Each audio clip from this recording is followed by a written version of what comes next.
আর কখনোই গেরিনার বিপক্ষে কিছু বলার চেষ্টা করো না, তাহলে কিন্তু মনে হয় যে যতটুকু আশা ছিল সেটা হারাবে। হায় হায়, উস্তাদ কাম হয়ে গেছে।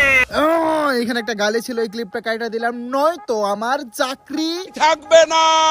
তো গাইস এই ভয়েসের মানে কি বুঝলা? গাইডার বিপক্ষে কিচ্ছু বলতে পারবা না, হ্যাকারের বিপক্ষে কিচ্ছু বলতে পারবা না। না মানে না ভাই, তুমি কিচ্ছু বলতে পারবা না। যদি বলো তাহলে তোমার চাকরি থাকবে না। আসলে তো গাইস চাকরি না থাকলে খাবো কি? কোন রকম 2-4টা খাইয়া বাঁচতে হলে তো চাকরি আমাকে করতেই হয়। বাট গাইস আমার একটা প্রশ্ন, এই চাটাচাটির শেষটা আসলে কোথায়?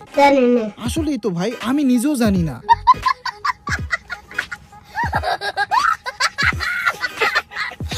তো হেই হ্যালো ভাই ব্রাদার, ওয়েলকাম ব্যাক। আয়া বসি আমি, কার মতো জানি শোনা যায়, কার মতো শোনা যায় না, কার মতো শোনা যায়, কার মতো। হ্যাঁ আমি জানি আমি তার মতো হতে পারবো না, বাট আজকে আমাকে হতেই হচ্ছে। আমি হতে চাই না আর ওইরকম কিছু বলতেও চাই না, বা আজকে আমাকে বলতে হচ্ছে। আজকে আমি বলবো, যেহেতু আমার চাকরি থাকবে না, চাকরি যেহেতু নাই, চাকরি থেকে আমাকে ক্যান্সেল করে দেওয়া হয়েছে, আমি আজকে বলবোই, যেহেতু আমার চাকরি নাই। এখন বললেও আমার কোনো সমস্যা নাই, চাকরি যাওয়ার কোনো ভয় নাই।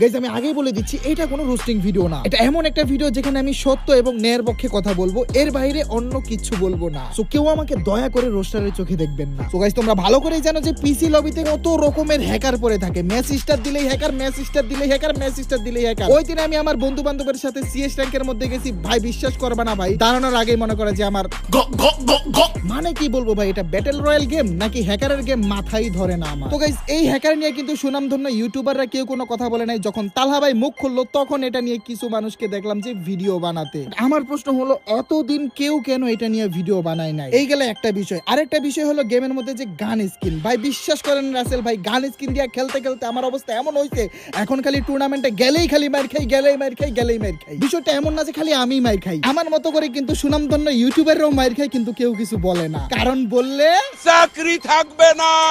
তো গাইস কেউ কিছু বলুক বা না বলুক, আমি বলতে চাই এটা নিয়ে গেম থেকে গান স্কিল, গাড়ি স্কিল, ক্যারেক্টার স্কিল থাকুক, বাট অন্য যেসব স্কিল গুলো আছে ওইগুলা সরায় নেওয়া হোক। একটা জিনিস তোমরা অনেকেই জানো, আবার অনেকেই জানো না, যে পাবজি মোবাইলে গান স্কিন দেওয়া হয়, কোনো স্কিল থাকে না। আমাদের গেমের মধ্যে যেমন rate of fire, double rate of fire থাকে, বাট ওইটা পাবজির মধ্যে থাকে না, জাস্ট স্কিনই থাকে, কোনো স্কিল থাকে না। পাবজি মোবাইলে বড়লোকের বন্দুক থেকে যেমন ড্যামেজ কাউন্ট হবে, গরিবদের বন্দুক থেকেও ঠিক তেমনই ড্যামেজ কাউন্ট হবে। মানে ভাই জাস্ট একটা স্কিন থাকবে, কোনো স্কিল থাকবে না। বাট ফ্রি ফায়ারের মধ্যে স্কিল দিয়া বইরা লাগছে ভাই, আমি নিজেও স্কিল ছাড়া র‍্যাঙ্ক ম্যাচের মধ্যে দাঁড়াইতে পারি না। তো গাইস তোমরা কে চাও বা না চাও সেটা আমি জানি না, বাট আমি চাই এই স্কিল গুলা বন্ধ করে দেওয়া হোক, নয়তো আমাদের পরবর্তী জেনারেশন একদম ধ্বংস হয়ে যাবে। এখন গাইস চলো আমাদের আজকের ভিডিওর মেইন টপিক নিয়ে কথা বলা যাক। তার আগে তোমরা এই ভয়েসটা শোনো। আচ্ছা, তোমরা তো দেখা যায় এখনো, হ্যাঁ অবশ্যই তোমরা সবাই বাংলাদেশের নাগরিকই, এর জন্য চিন্তা ভাবনা বাংলাদেশের মতোই আসে।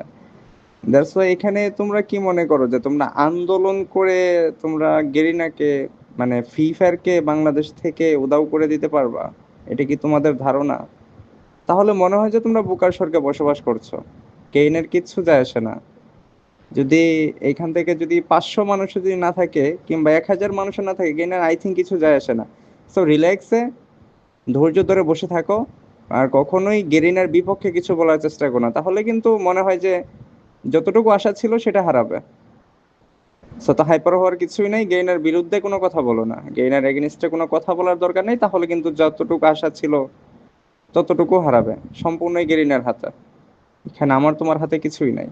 কি বুঝলা গাইস? ঠিক এই জন্যই কেউ গাড়িটার বিপক্ষে কোনো কথা বলে না, হ্যাকার নিয়ে কথা বলে না, গান স্কিল নিয়ে কথা বলে না, বিবেজ নিয়ে কেউ কিচ্ছু বলে না ভাই, কেউ কিচ্ছু বলে না। মানে কি বলবো ভাই, আমার দরকার না ভাই, দরকার হচ্ছে তোমাদের। তোমরা যদি কথা না বলো কে বলবে? আমার তো দরকার নাই, আমি আমার রাস্তা বাইসা নিছি। আমার সাথে কিন্তু আমার ভাই ব্রাদাররাও চলে আসছে এবং আসতেছেও। বাট ও যে কথাগুলা বললো, প্রথমে বললো যে আসলেই তোমরা বাংলাদেশি নাগরিক, সে কি বাংলাদেশের বাইরে? যাই হোক, সে বাংলাদেশের বাইরে থেকে হোক, যেখান থেকে হোক, সেটা আমার দেখার বিষয় না, সেটা দেখার বিষয় হচ্ছে তোমাদের। তারপরে আরো কত কিছু বললো, এত কিছু নিয়ে আমি কিচ্ছু বলবো না, আমি জাস্ট এইটা নিয়ে কথা বলবো। সে বললো যে গাইনার বিপক্ষে কোনো কথা না বলতে। ভাইরে ভাই, বিশ্বাস করেন রাসেল ভাই, আপনারা বিশ্বাস করেন যে গাইনার বিপক্ষে কথা বললে গাইনার কোনো কিছু যায় আসে না, যায় আসে হচ্ছে ওর, যে বসে রয়েছে তার যায় আসে। বিশ্বাস করেন রাসেল ভাই, বাংলাদেশের দাম গাইনার কাছে 2 টাকারও নাই। বিশ্বাস হয় না? যদি 2 টাকারই দাম থাকতো, এত মানুষ বিবেসের জন্য অ্যাপ্লাই করলো, গাইনা কেন দেখলো না? এগুলা গাইনা দেখে না ভাই, এগুলা দেখে বাংলাদেশের মধ্যে যাকে বসানো রয়েছে, মানে বাংলাদেশে যে দায়িত্বে আছে, আমি নাম নাম বলবো না, সে গারিনার বিপক্ষে কথা বলা মানে তার বিপক্ষে কথা বলা, বুঝতে পারছো? ঠিক আছে, কারণ আমরা গারিনার বিপক্ষে কথা বললে গারিনার কোনো কিছু যায় আসে না, তারই যায় আসে। আর এই যে গেমের মধ্যে এত হ্যাকার দিয়ে ভরা, এই হ্যাক গুলো দেয় কেটা? আমার তো মনে হয় গারিনা যারে ভয় রাখছে এই দেয়। মানে কি বলবো ভাই, বিষয়টা কেমন হয়ে গেল না? যারা পার্টনার প্রোগ্রামে ঢুকতে চাচ্ছে তাদেরকে 2023 সাল থেকে ঘুরাইতেছে ভাই, এন্ড তাদেরকে বলা হলো যে বাংলাদেশি মডারেটর নাই, সেজন্য ভিভেস দেওয়া হয় নাই। তারপর গাইস 2024 সালে পার্টনার প্রোগ্রামে অ্যাপ্লাই করার জন্য ফর্ম ছাড়া হয় এবং সেখান থেকে এই 33 জনকে সিলেক্ট করা হয়, যেটা তোমরা স্ক্রিনে দেখতে পাচ্ছ। আর এদেরকে 2024 সালে ডিসেম্বরের 27 তারিখে বলা হয়েছে যে মডারেটর নিজে তাদেরকে মেসেজ দিয়ে বলেছে তাদেরকে 25 সালে জানুয়ারির 5 তারিখে পার্টনার প্রোগ্রামে নেওয়া হবে। যখন জানুয়ারির 5 তারিখ চলে আসলো তখন সবাই অপেক্ষায় ছিল যে আজকে হয়তো তাদেরকে পার্টনার প্রোগ্রামের গ্রুপে অ্যাড দেওয়া হবে, কিন্তু না, তাদেরকে অ্যাড দেওয়া হলো না। এই বিষয়ে তারা অনেকেই অনেক ভিভেস ইউটিউবারের কাছে জানতে চাইলো তাদেরকে 5 তারিখে কেন নেওয়া হলো না। তারা তখন বলল হয়তো কোনো সমস্যা আছে সেই জন্য নেওয়া হয় নাই, তোমরা তো সিলেক্টেড আছো, তোমরা অপেক্ষা করতে থাকো, তোমাদেরকে ভিভেস দিয়ে দেওয়া হবে। এইভাবে অপেক্ষা করতে করতে আরো 6টা মাস হয়ে গেল। হঠাৎ করে একদিন গারিনার অফিসিয়াল পেজে নতুন একটা ফর্ম দেওয়া হলো, যেখানে কিন্তু আমি নিজেও আমার মতো আরো অনেক হতভাগারা অ্যাপ্লাই করেছিল। কিন্তু দেখো, যাদেরকে 24 সালে সিলেক্ট করা হলো তাদেরকে ভিভেস না দিয়েই আরেকটা ফর্ম দেওয়া হলো। আমার কথা না হয় বাদ দিলাম, আমি 25 সালে অ্যাপ্লাই করছি, বাট যারা 24 সালে অ্যাপ্লাই করেছিল তারা কি দোষ করছিল? তাদেরকে কেন কোনো কিছু জানানো হলো না? তাদেরকে কেন কোনো আপডেট দেওয়া হলো না? তোমরাই বলো, এইটার জবাব কে দিবে? মানে গাইস, কি যে নাটক শুরু করছে। 23 সালে অ্যাপ্লাই করছে, বাদ গেল। 24 সালে অ্যাপ্লাই করছে, বাদ গেল। 25 সালে অ্যাপ্লাই করছে, এটাও বাদ গেল ভাই। এরপর কি করলো? যারা পুরাতন ভিভেস ইউটিউবার ছিল, একটা সময় তাদের ভিভেস ছিল, তারা ইউটিউব থেকে লিভ নিয়ে নিছে, ভিভেস থেকে লিভ নিয়ে নিছে, তাদেরকে ভিভেস দিল।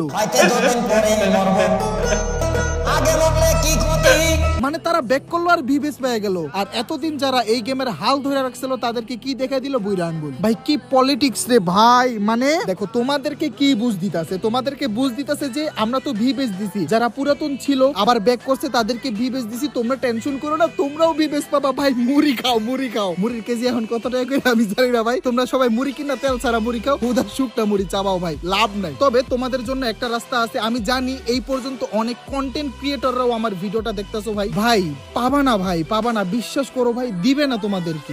তোমরা এক কাজ করতে পারো, যে পাবজির যে নেক্সট স্টার প্রোগ্রাম আছে ওইখানে তোমরা অ্যাপ্লাই করতে পারো। যদি এখন অ্যাপ্লাই না করো, পরবর্তী সময়ে হয়তো পাবজি নেক্সট স্টার প্রোগ্রাম খুব এক্সপেন্সিভ হয়ে যেতে পারে, তখন খুব দামি হয়ে যেতে পারে, দেন তোমাদের ঢোকা কিন্তু কষ্ট হয়ে যাবে। আর যারা গাইস হ্যাকারের জ্বালায়, গান স্কিলের জ্বালায়, গাড়ির স্কিলের জ্বালায় তোমরা ফ্রি ফায়ার খেলতে পারতেছো না, তারা চাইলে পাবজিটা খেলতে পারো। পাবজিতে স্কিন আছে, স্কিল নাই, সমস্যা নাই ভাই। তোমার গানে যে ড্যামেজ দিবে ওই বড় লোকের গানে ঠিক একই ড্যামেজ দিবে, জাস্ট কালারটা পার্থক্য। এখানে জাস্ট একটা উপরে স্কিন দেওয়া হয়, একটা ডিজাইন দেওয়া হয়, কোনো অ্যাবিলিটি চেঞ্জ করা হয় না। এই গেমটা খেলে দেখতে পারো ভাই, রিয়েল ব্যাটেল রয়্যাল গেমের স্বাদ পাবা, রিয়েল ব্যাটেল রয়্যাল গেমের স্বাদ পাবা ভাই, বিশ্বাস না হইলে নামায় দেখো। হ্যাঁ, আমি জানি যে তোমরা অনেকে বলতে পারো হালা আমি তো নামাইছি, কিচ্ছু বুঝি না, কেমনে খেলবো? ভাই দেখো, আমরা যখন ফ্রি ফায়ার নামাইছিলাম, ফ্রি ফায়ারও কিন্তু কিছু বুঝতাম না, হ্যাঁ কিভাবে কি করতে হয় সেটা কিন্তু জানতাম না। আস্তে আস্তেই কিন্তু ফ্রি ফায়ার খেলা শিখছি। অমনি তোমরা পাবজি বেশি টাইম লাগবে না, বেশিতে বেশি 1 থেকে 1.5 মাস বা 2 মাস এর ভিতরে মনে করো যে তোমরা পুরো পাবজি কন্ট্রোলে আয়না ফেলতে পারবা, খেলতে পারবা। তো গাইস, আমি আর কি বলবো, তোমরা যারা ভিভেস এর আশা করতেছো করতে পারো, সমস্যা নাই, আমারও তো আশা ছিল। আমি চাই তোমাদের ড্রিম পূরণ হোক। আর যদি মনে করো যে না, ড্রিমটা পূরণ হবেই না, কোনো ভাবেই চান্স নাই, তাহলে তোমাদের জন্য নেক্সট স্টার প্রোগ্রাম আছে। তো গাইস, ভালো থাকো, সুস্থ থাকো, ইনশাআল্লাহ দেখা হবে পরবর্তী ভিডিওতে। আল্লাহ হাফেজ।